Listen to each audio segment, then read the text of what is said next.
Welcome to Bleav in the Arizona Cardinals, part of the Bleav Network, joined by former tight end and Super Bowl 33 participant Ed Smith. I am Javon Adams. Be sure to subscribe, comment, rate, and follow this podcast and tell all your Arizona Cardinals fans and friends to do the same. You can also watch us on Bleav TV around the country, in airports, and on YouTube. Read the top Bleav stories at si.com and follow us across all Bleav socials. BetOnline is the world's most trusted betting platform and your number one source for everything online sports betting. Right now, you can receive a 50% free bet of up to $250 on your first deposit and bet on anything from the Olympics to baseball to Formula One racing. BetOnline has every stat, every matchup, and even live odds and spreads while the games are being played. When the game's over, head on over to our online casino and get in on the game of blackjack or poker or unwind with one of our over 150 slots games. Head to the website today to get in on the action and use promo code Bleav for your 50%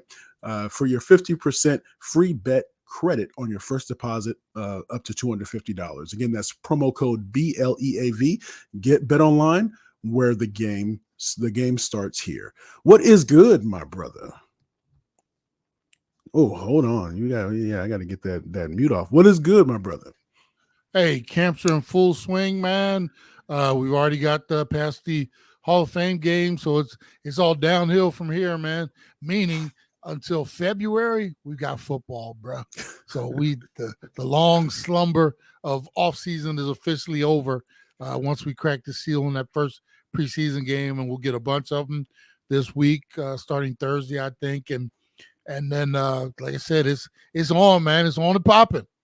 Yeah. Now, what's the best example of these preseason or exhibition games being less valuable than in the third quarter? There's some inclement weather, and they say, "Nah, it's cool. We just call it a game. It's all good. We just bring it in." Not only that, we've seen them call games because of field conditions. Yeah. You know, I mean, that was a couple years back, right? Yeah, these games are not worth losing value. Your valued commodities out there on the field, whether it's weather, bad field conditions, whatever it is, you know, as you just mentioned, it illustrates what these games really mean. Anytime you can call one off just like that, just because. And, you know, it goes to show, I mean, it's all a money grab by the owners anyway. And they were probably happy because they had people in the stands, even just for, you know, a couple quarters, you know, them concessions going, beer sales, we'll rack it up, we'll get it going. And, you know, I feel bad for the people at the Hall of Fame game because they only get that one game per year. But, I mean, you know, it is what it is, bro.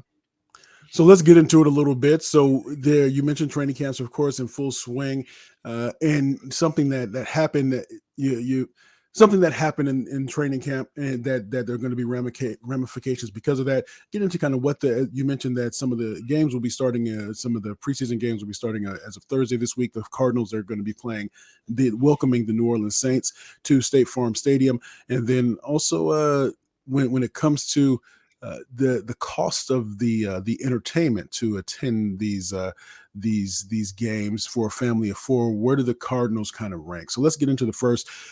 Got the notification on Saturday morning. B.J. Ojulari, the outside linebacker, pass rusher, expected to come off the edge and really be a disruptor this season. He is out for the season. He's been placed on the injured reserve because of an ACL tear. So it's one of those things where you talk about in the preseason games how they don't like anybody to play, but then these injuries can take place during practice, or they can play. They don't always have to be in the game or before the season starts. And this is obviously a blow that we could talk about maybe some of the ramifications of that. Whereas a player that was not his fifth-year option in Zaven Collins wasn't picked up, and maybe there was a little bit of strategy behind giving him a 2-year Zaven Collins, in this case, a 2-year extension as he plays. He's in that outside linebacker group. But what are your thoughts about B.J. Ojulari,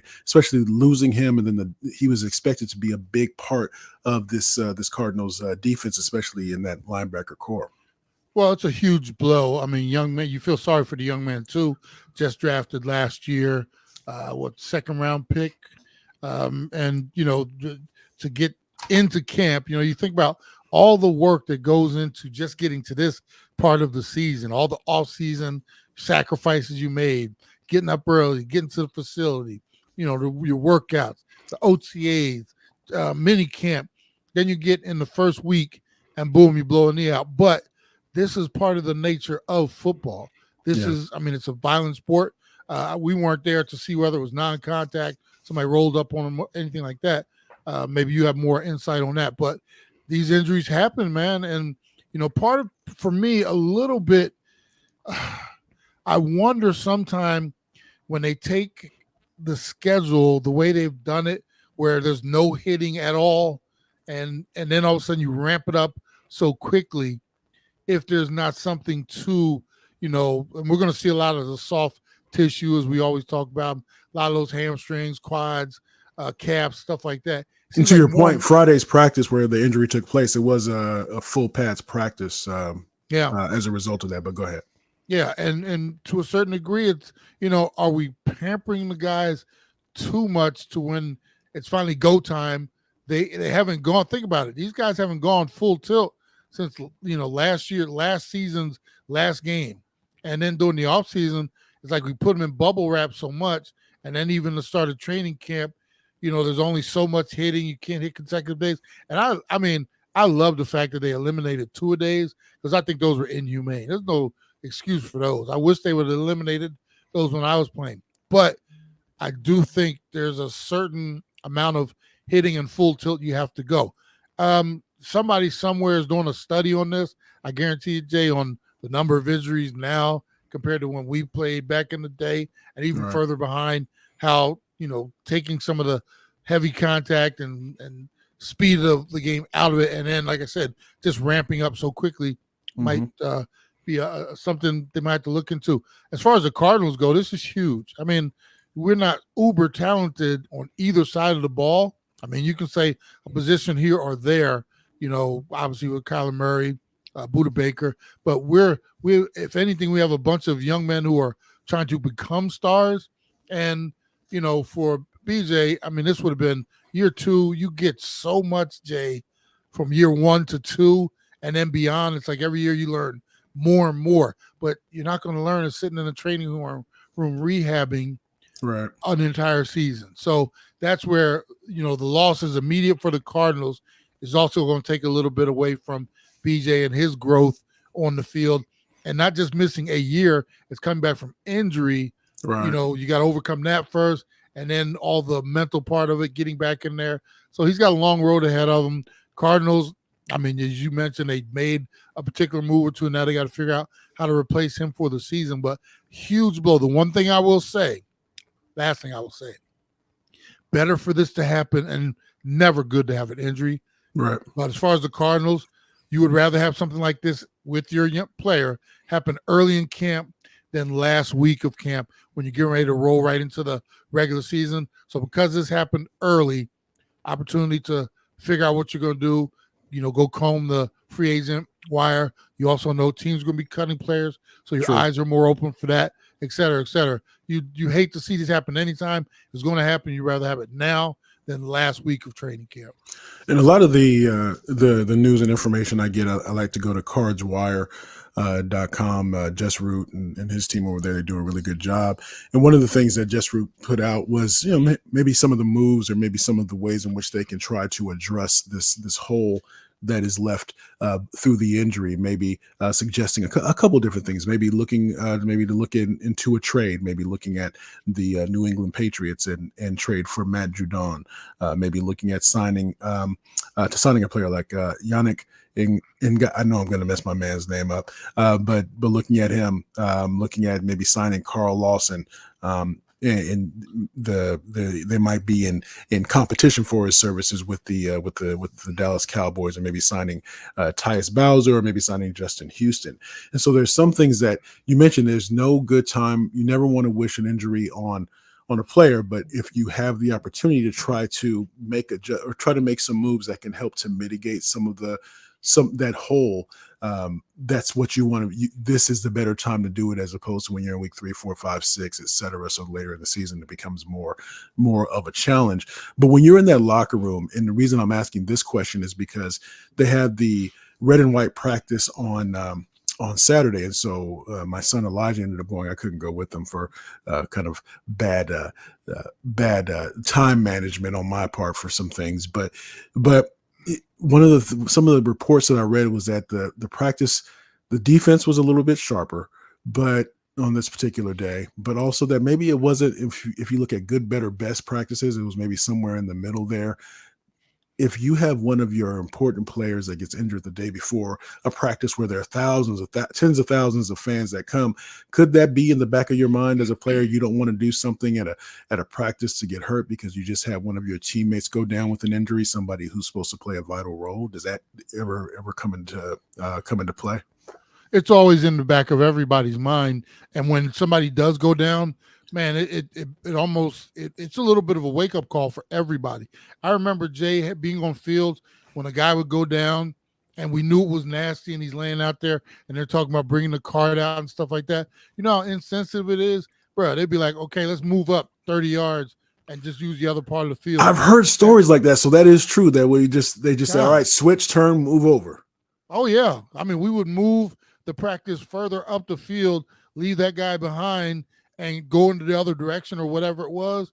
And I mean, it was time to move on. We can't sit here and watch. I mean, if a guy was down, you're not going to sit there and watch it forever because the nature of the business and the beast is, hey, we got to move on. And without even knowing how bad he was hurt or anything like that. And a lot of times you knew, especially with the ACLs and stuff like that. But I mean, that's just the nature of the beast, man. And it can be in your, to come back after that. Because what happens, normally they get a guy up off the field, they get him into the locker room, get him evaluated. Next thing you know, we're going to do the MRI. Most instances, team doctor or somebody's checking everything out, and they know it's just a matter of, hey, we're going to get the real diagnosis tomorrow, but it looks like MCL, ACL, PC, whatever it is, right? Mm-hmm. And, guys come through after because we got to finish our business. We're out there working, you finish up.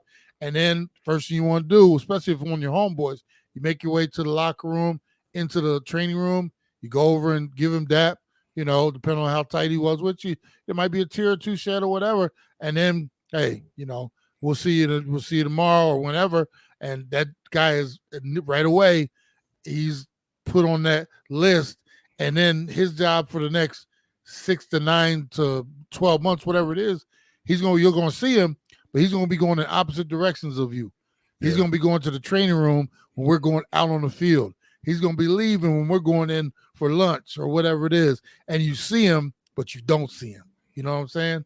Right. And so it's always in the back of everybody's mind. You could be that dude where, all of a sudden you're on that list. So there's no such thing as trying to, if you are protecting yourself, you're doing yourself an injustice. Because, I mean, you got to be visual and alert while you're out there in the field, but you also have to go full tilt and do whatever it is, to make a team and also to protect yourself. I mean, it's like a dual-edged sword, but it's in the back of everybody's mind, especially when you see a guy go down and it lingers.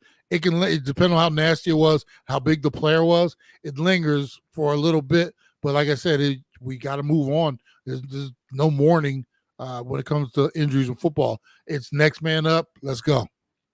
Bleav in the Arizona Cardinals. He's Ed Smith. I'm Javon Adams, and we are presented by Bet Online. And to that end, I want to get into just a little bit of the depth chart. And this is one of the things, and I think we talked about it on a separate podcast that we do, just in terms of looking at the depth at quarterback and how sometimes does not having that depth, does that put a team at a disadvantage? And so just want to, on the heels of this injury, just kind of go through the depth chart a little bit. So at quarterback, we got Kyler Murray and Desmond Ridder. And this is one of the things, and I know that, Clayton Tune in there, but will they keep 3? Will they just keep him on the practice? Will he be like a practice squad player? But here's what I'll say with this, and I'm not going to say it with every player, or every position group that I go through briefly, but if Kyler Murray, for some reason, has to miss 2 or 3 games, do I feel comfortable? And you watched him more than I did.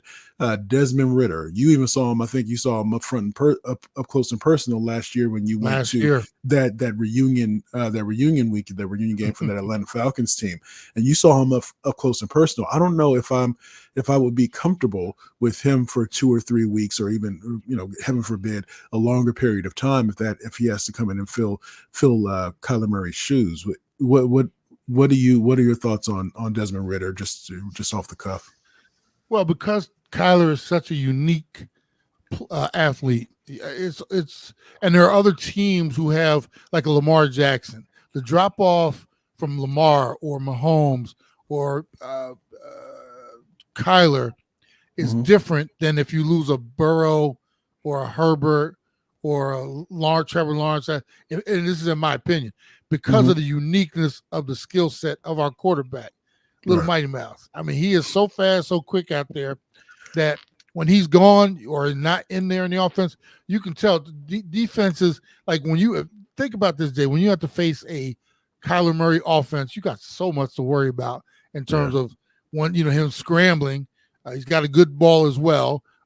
We all know that the new formula is, get up the fields, push up the middle, and make sure you contain him. So more teams are going to try to do that. You don't want that dude to get outside the barriers. But if he does, hit the panic button, because once he decides to go, he's gone.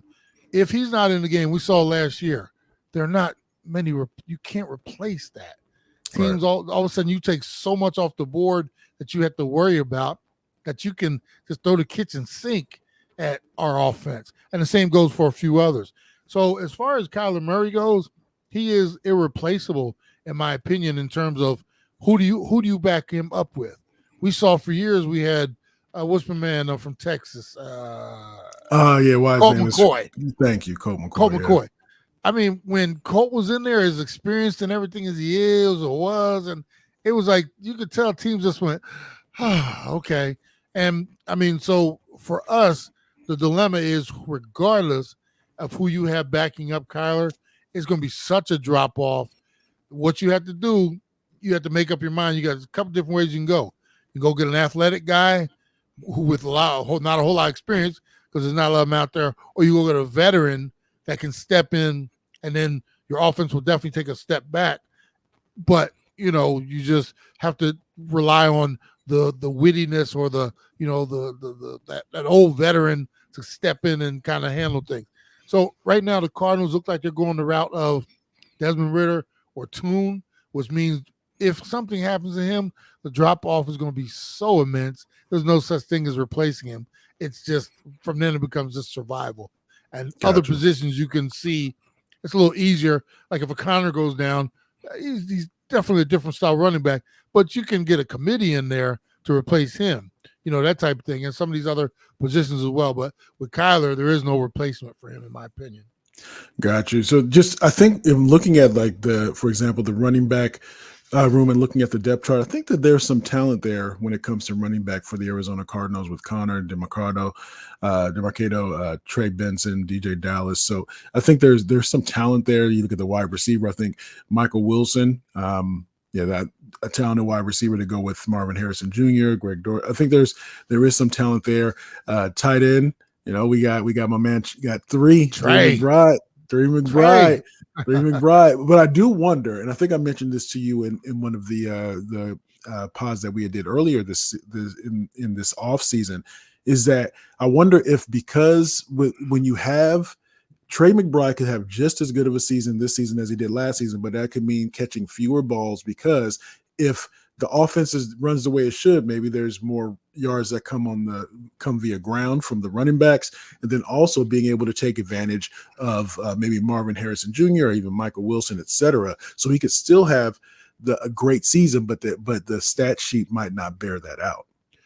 Oh, absolutely. I think with your tight end, how many teams other than the Kansas City Chiefs do you see a tight end leading the way in terms of their offensive attack? Most of the time, tight ends are usually a complementary piece that, depending on what you have on the outside, can just wreak havoc in the middle of the field. But it's not. Normally, you're trying to stretch the ball, up the field, get it out out on the outside so you can bigger plays.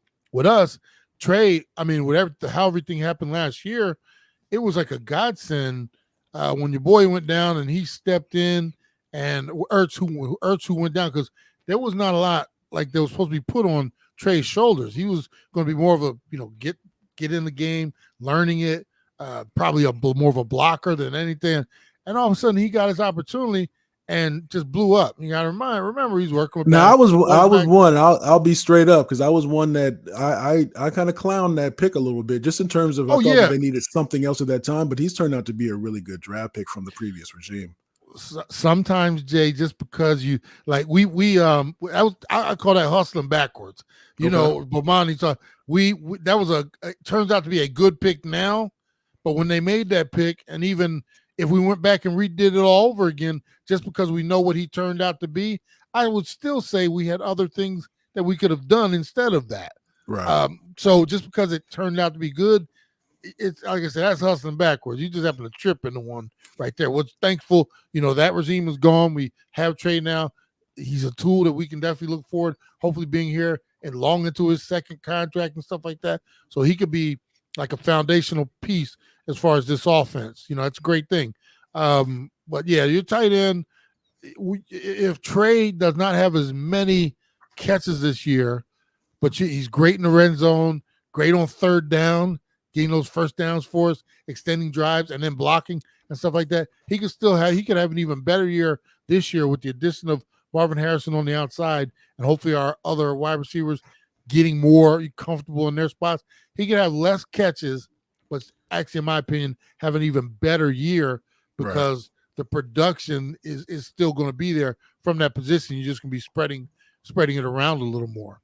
And then we have the offensive line. So you have, just throwing out a couple names, the grizzled veteran Will Fernandez. We got Elijah Wilkinson. We got Paris Johnson. I mean, it's Kelvin Beachum, veteran there. So it's really going to be interesting how the offensive line holds up. What will they be able to do? Because again, they want to be able to get some to run that identity of being able to run the ball there. That's going to be key. And then, of course, protecting the quarterback. And so that will bear itself out.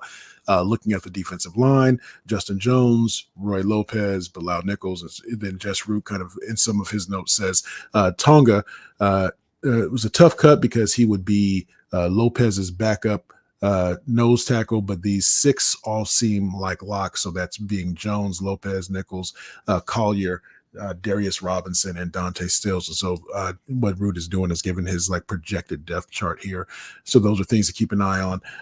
Looking the aforementioned outside linebacker. So Collins, Gardeck, Cameron Thomas, Xavier Thomas. And so of course having to step up to fill the shoes of Ojulari, who's out. So that's going to be a position group that's worth keeping an eye on. And then also looking at inside linebacker with Kaiser White, Mac Wilson. I think he's going to even get some run in the outside linebackers as well. So to see how that goes in terms of because of what the injury, the opportunity there. We look at the cornerbacks, Sean Murphy Bunting, Garrett Williams. That's going to be, we know cornerback is one of those areas that we're going to be focusing on. And then of course safety, we know we're solid there with Budda Baker and Jalen Thompson there in terms of at the top of that depth chart. And then with the specialists, Matt Prater, Blake Gillikin, and then Aaron Brewer as well. So just some things to kind of keep in mind. But before we get into some of the more lighthearted stuff, when you're going into preseason game one, what are some of the things that you'll be looking for? Because I would imagine that a lot of those starters won't be playing, or if they do play, it might just be a series. Yeah, you won't see a whole lot, more than likely. What I'm looking for is the speed of the game too much for some of these young guys. You want to see guys flying around, a whole lot of not thinking, just reacting and doing, Right. Hopefully knowing your job and being in the right place. What we're going to probably see, though, is guys that are unsure about where they're supposed to be. The pace of the game was a little quicker. You got to remember, for some of these young guys, this will be their first taste, even though it's preseason, of first taste of football at this level. Right. And no matter what you did in college, it gets a whole lot quicker. and then more physical once you put the pads on. Because these guys have been going through it all summer, but once you put the pads on, there's a whole different ball game now.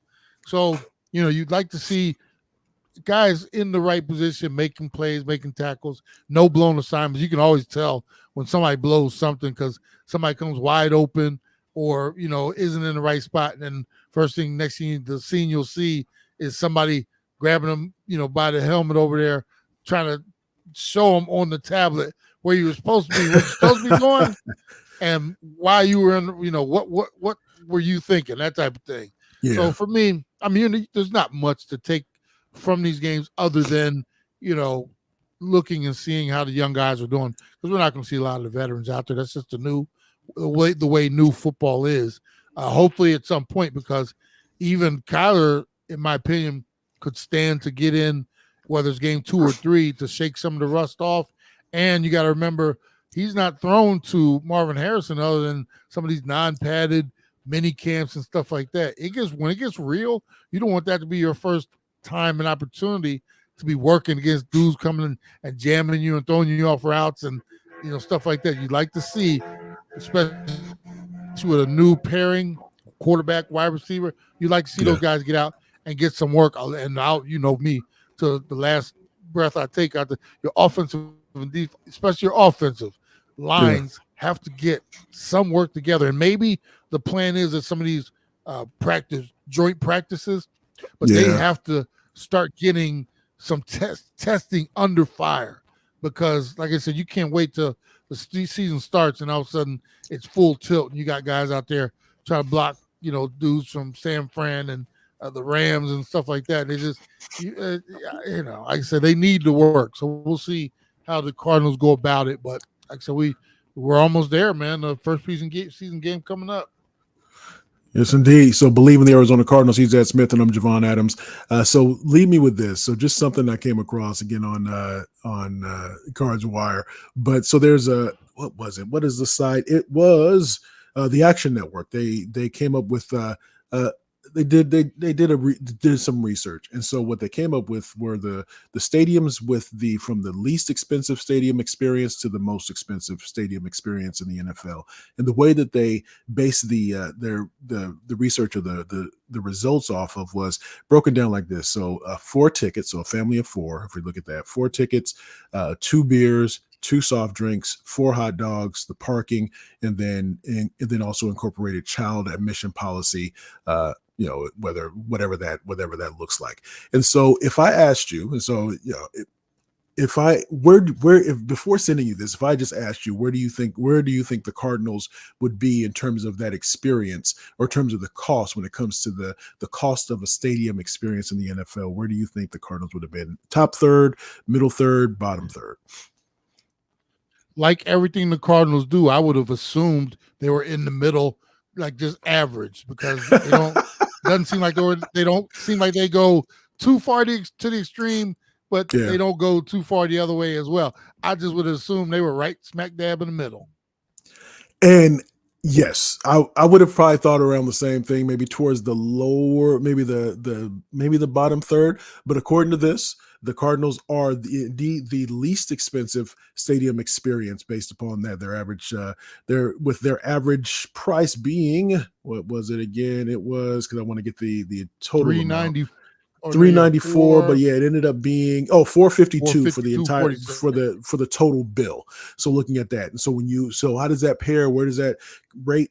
If you look at Levi Stadium, and I would have anticipated the Raiders and the 49ers to be more expensive because of not only those being new stadiums, but also kind of where they're located, if that makes sense. So Levi Stadium, $750 for the average, the total bill for that stadium experience, and then the Allegiant Stadium with the Raiders, $745.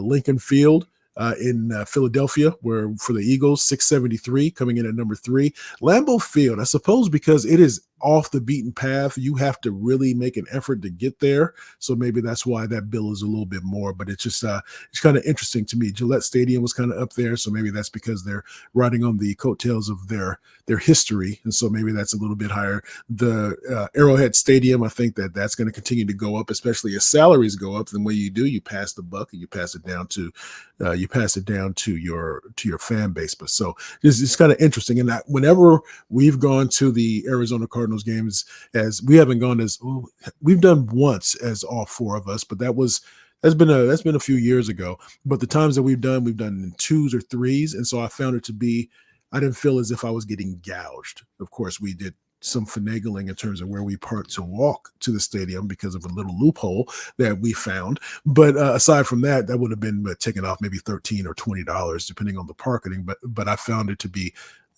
I didn't feel as if I was upset after the games, if that makes sense. Well, I'm trying to find out. I mean, I know this is on average and stuff like that, but in the Cardinals breakdown, they had parking at 1330. I'm trying to figure out where they found that parking lot, because I've never seen anything cheaper than $20+. And it's crazy when I've been on the road to watch my nephew.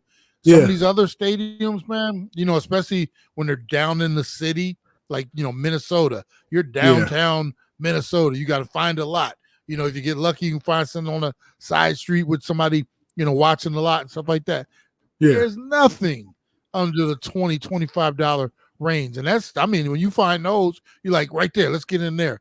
I've seen them as high, honestly, as $40, $50 to park in certain cities. And that's unbelievable. So where they come up with this 1330, I don't know. But I mean, but to your point, that's one of the surprising things, because I would have thought that that SoFi Stadium where the Chargers play, Chargers and Rams, whatever, that would have been higher, because that's new and the parking there is terrible. Especially that was revealed during the Super Bowl with how bad the parking is there.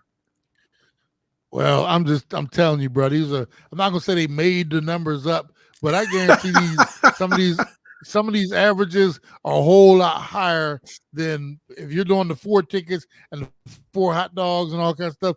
Even Gillette Stadium and all them out there in Vegas. These numbers are low. You go ahead and try that on your own.